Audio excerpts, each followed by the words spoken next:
Look at Mark Zuckerberg, surfing in Hawaii, wearing enough sunscreen to mimic a mime. He looks like a robot enjoying a software update. But beneath that beach, he is constructing a $270 million fortress, complete with blast-proof doors and its own self-sufficient food supply. Turn on the TV, and the talking heads will tell you to buy and hold.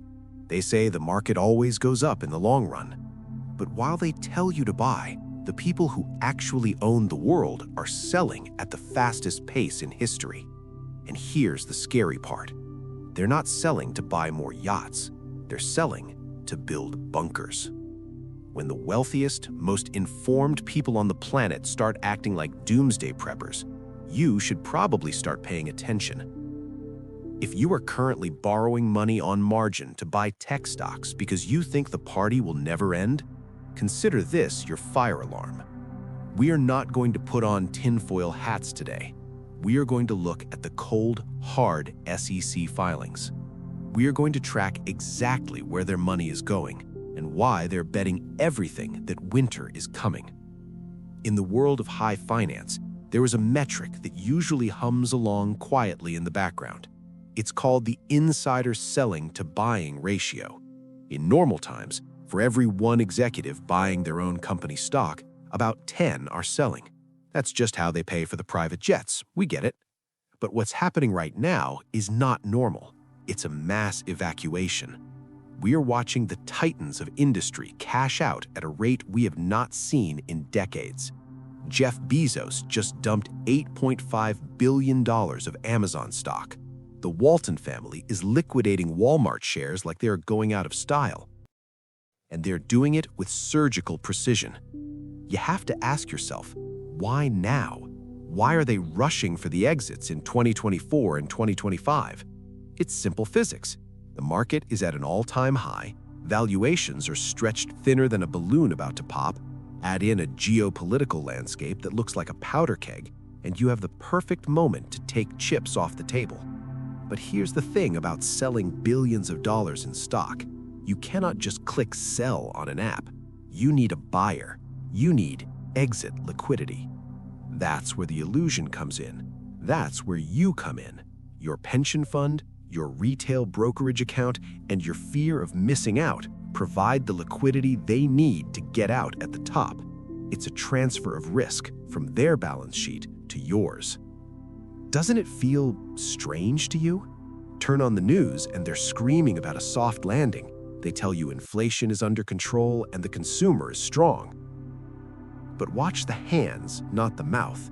Jamie Dimon, the CEO of JP Morgan Chase, the man who sees the credit card data of half of America, is not buying the soft landing narrative. He's warning of an economic hurricane. And for the first time in 18 years, let me repeat that, for the first time in 18 years, he sold $150 million of his own bank's stock. If the captain of the ship is putting on a life vest, why are you still ordering drinks at the bar? Think of the current financial market as a glitzy casino located on the upper deck of the Titanic.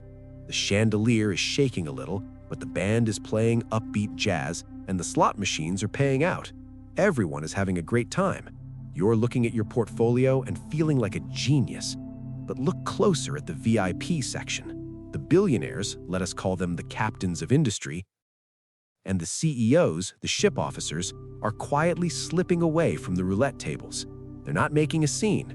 They're calmly walking to the cashier cage, exchanging their chips for cold, hard cash, and heading straight for the lifeboats.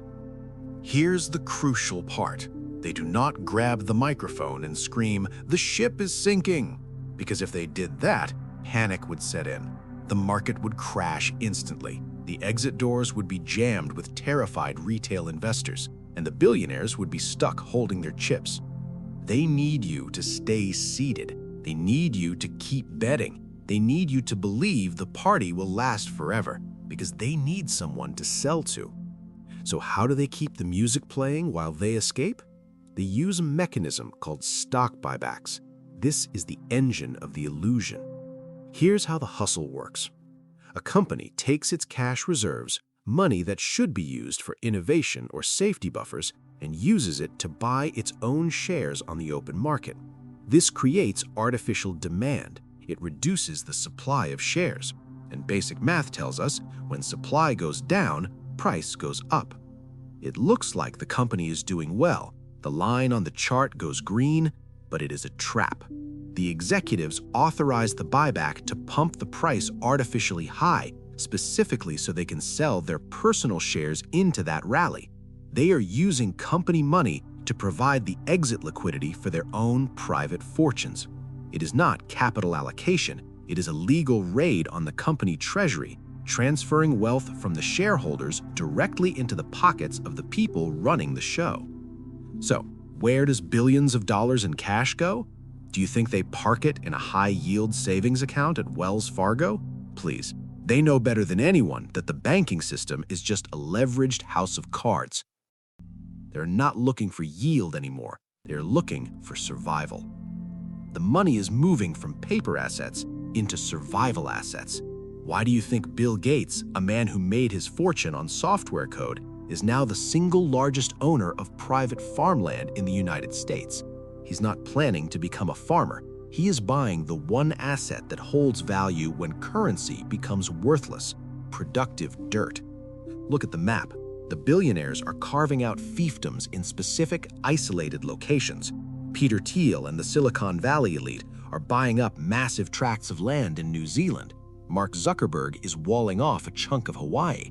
They are accumulating gold. They are drilling water wells. They are building independent energy grids. Now, the skeptics might say, oh, come on, maybe they just want to retire. Maybe Mark just wants a quiet place to surf and raise his kids. That is a cute thought, but it is dead wrong. Mark Zuckerberg is 39 years old. Jeff Bezos is busier than ever trying to colonize space. These are not men who slow down. These are men who analyze risk for a living, and their algorithms are flashing red. They are hedging their bets against a specific type of catastrophe. This brings us to the twist, the real reason they're digging holes in the ground. It's not just about nuclear war or climate change. Those are threats, sure, but the real threat, the one they discuss in hushed tones at Davos, is you. They know exactly what their technology is about to do to the economy. They know that artificial intelligence and advanced automation are on the verge of making vast swaths of the global workforce obsolete. Historians call it the rise of the useless class. Millions of truck drivers, accountants, writers, and coders suddenly without economic value. When you take away a man's ability to feed his family, he does not just quietly fade away. He gets angry. He looks for someone to blame.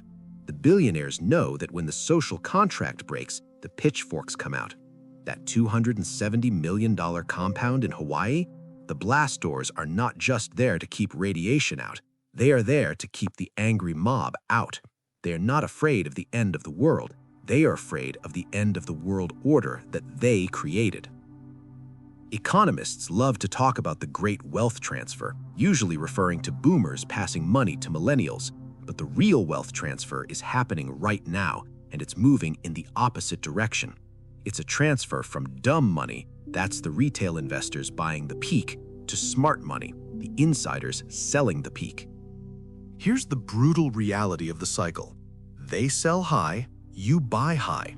The market eventually corrects, your portfolio drops 50%, you panic, you sell low to salvage what is left, and guess who is waiting with piles of cash to buy your assets back for pennies on the dollar?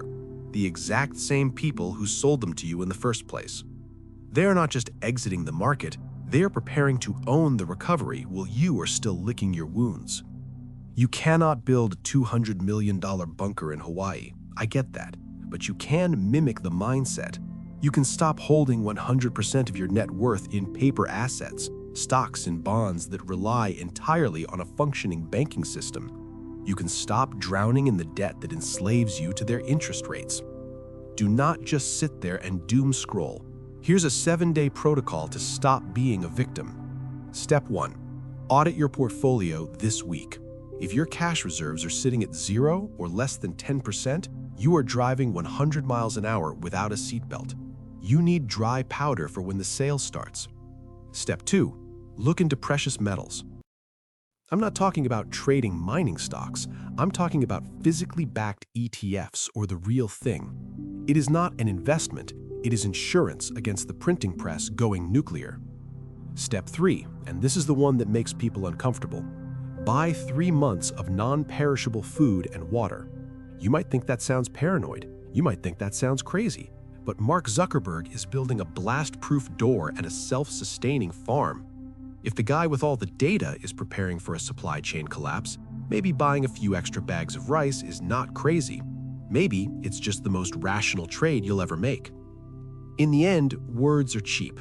The press releases, the television interviews, the optimistic tweets, they're all just noise designed to keep you distracted. But capital never lies. When the very architects of this financial system start quietly dismantling their positions and retreating to fortified compounds, that is not a coincidence. That is a giant neon sign flashing in the dark. It's the ultimate signal that the system is about to be reset. They're pulling the ladder up after they've already climbed to the top. You do not need $1 billion to survive what is coming. You do not need a private island in the Pacific. You just need to stop being the most naive person in the room. You need to accept that the casino is rigged and stop playing by the rules they wrote for you. When you see the wealthiest people in the world putting on heavy raincoats and boarding up their windows, it doesn't matter if the sun is still shining outside your window right now. You grab an umbrella. You prepare for the storm. Because by the time the rain actually starts falling, it will be far too late to find cover. They're building bunkers made of concrete and steel to protect their bodies. We're building a bunker of knowledge to protect your future. We're tracking their moves so you are not left holding the bag when the music finally stops. Hit that subscribe button and turn on notifications. You want to make sure you're on the right side of the wall before that heavy metal door slams shut.